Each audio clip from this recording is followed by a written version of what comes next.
بسم الله الرحمن الرحیم. سمیع الله اعلم یم. دا ځل دوبۍ څخه تاسو ته مخاطب یم او د نن ورځې د بحث موضوع مو دی رهبري. دغه موضوع نن سبا ډېره زیاته ګرمه شوې ده. په بیلو بیلو فورمونو کې ورباندې بحث کېږي. ځوانان هم ورکې ډېره زیاته دلچسپي لري او نن سبا پښتو ته چې څومره کتابونه ترجمه کېږي هغوی کې اکثریت کتابونه چې وي هغه په رهبرۍ باندې وي. رهبري څه ته ویل کېږي، څنګه کولی شو چې ښه رهبران شو، په دغې موضوع به نن په دغې ویډیو کې بحث کوو. لومړی خبره دا دی چې که چېرته د مشر کلمه یو چاته استعمال شي هغه کس ته موږ رهبر ویلی شو او که رهبر نه شو ویلی. رهبري یوازې په نوم مشري کلمې کې نه دی، باید هغه کس چې رهبر ورته ویل کېږي یا د خلکو ترمنځ په رهبر باندې مشهور دی هغه باید ځینې خاصې ځانګړتیاوې ولري د رهبرۍ. اوله پوښتنه دا چې رهبري یا مشري څه ته ویل کېږي. د ډېرو اوږدو تعریفو څخه تېرېږو، فقط په یوې کلمې کې تعریفو، هغه دا چې رهبري فقط و فقط نفوذ ته ویل کېږي. اوس پوښتنه دا دی چې دا نفوذ له څه شي څخه پیدا کېږي، له کوم ځای څخه راځي. نفوذ له قدرت څخه سرچشمه اخلي یا سرچینه اخلي او دغه قدرت په څو ډوله دی. یو د دغه ډول قدرتونو څخه هغوی ته تخصصي قدرت ویل کېږي. تخصصي قدرت هېڅکله د سرټیفیکیټونو، د ډیګریو، د دوکتوراو په معنا نه دی.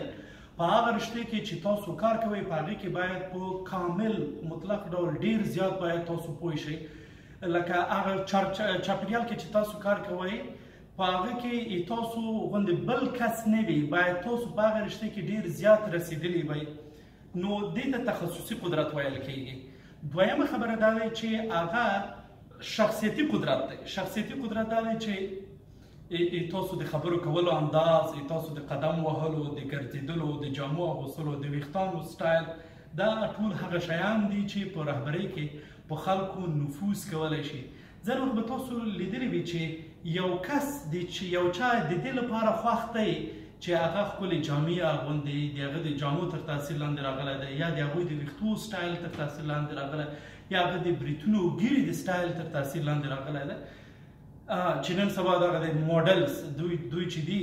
په خلکو باندې تاثیرګذاره دي، هغوی یو داسې جامې اغوندي چې اول کې خلکو ته داسې بې خونده غوندې معلومیږي، خو ورو ورو تاسو ګورئ چې هغوی ډېر زیات پیروان پیدا کوي او خلک چې دی د هغو جامې چې دی کاپي کوي. دریم قدرت چې دی هغه د مکافاتو قدرت دی. مکافاتو قدرت باید د مونیټري ټرمز کې وانخیستل شي. مونیټري ټرمز دا چې تل پیسو مسله نه دی. مکافات لکه ته به حیث رئیس یو چاته اجازه ورکوي، رخصتي ورکوي، د هغه د پیسو پیشکي فورمه چې دی هغه امضا کولی شي.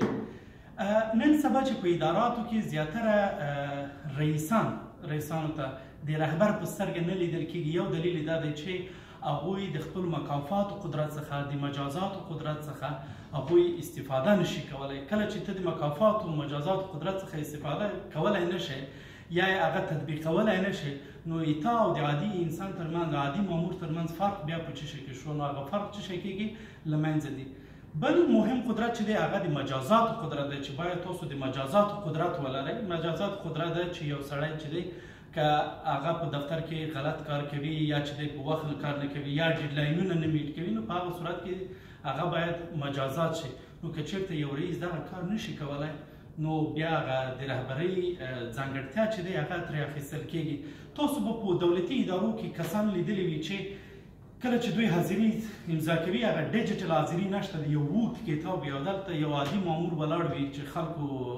هغه امضاګانې یا لاسلیکونه چې دي هغوی نظارت کوي. یو غټ رئیس راځي او هغه ته وایي چې زه به تاسو په خدمت کې یم، تاسو کولی شئ هر وخت ما شعبې ته بې له کوم تکلفه راشئ، دروازه وټکوئ، کوم مشکل وي مو سره مخامخ مطرح کړئ. دغه رئیس دغه واړه مامور ته ولې دا خبرې کوي؟ دې لپاره کوي چې پوهېږي دغه وړوکی مامور کولی شي چې د حاضرۍ خانه چې دی په سره قلم باندې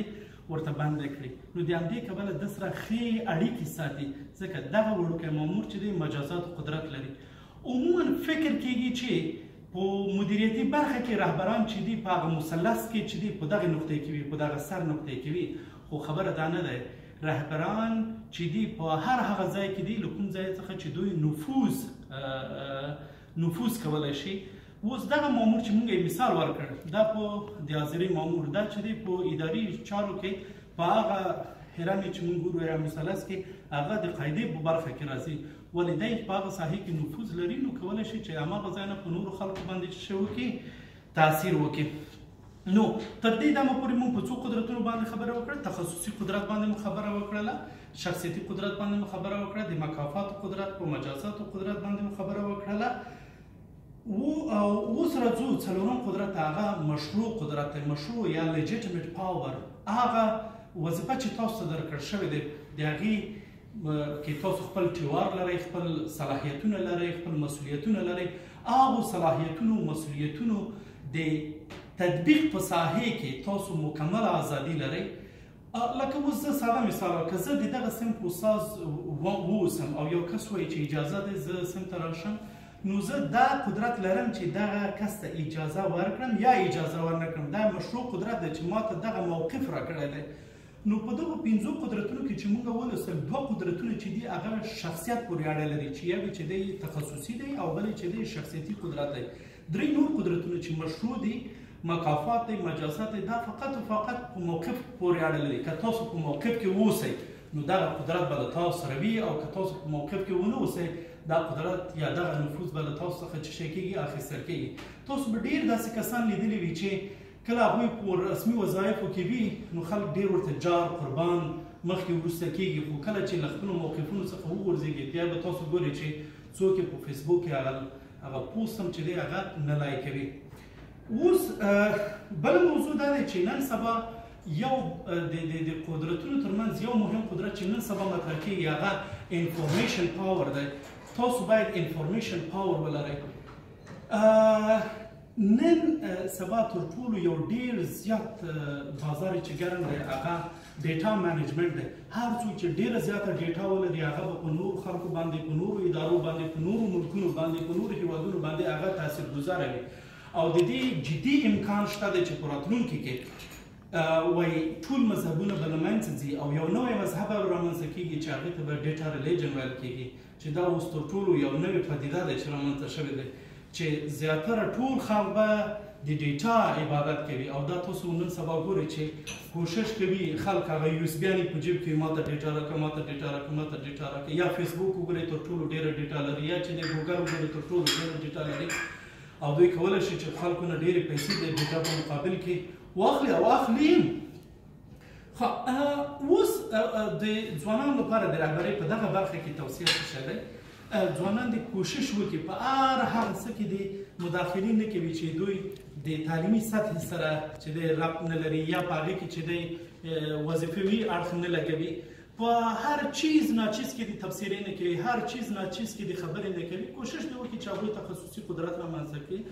خو تخصصي قدرت ډیر کړي یوه خبره او بله خبره دا ده چې خپل انفارمیشنل پاور باندې د ډیر کار وکړي که کرکټ کې په فیسبوک کې تاسو کرکټ تبصره کوئ نو کوشش وکړئ چې تاسو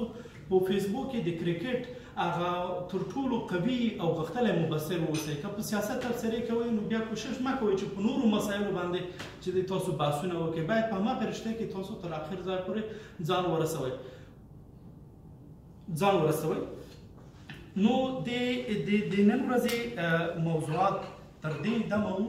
په بل پریزنټیشن کې به موږ بحث په بریا باندې وي چې څنګه ځانونه بریالي کړو په نننۍ نړۍ کې څنګه پیسې پیدا کړو څنګه کاروبارونه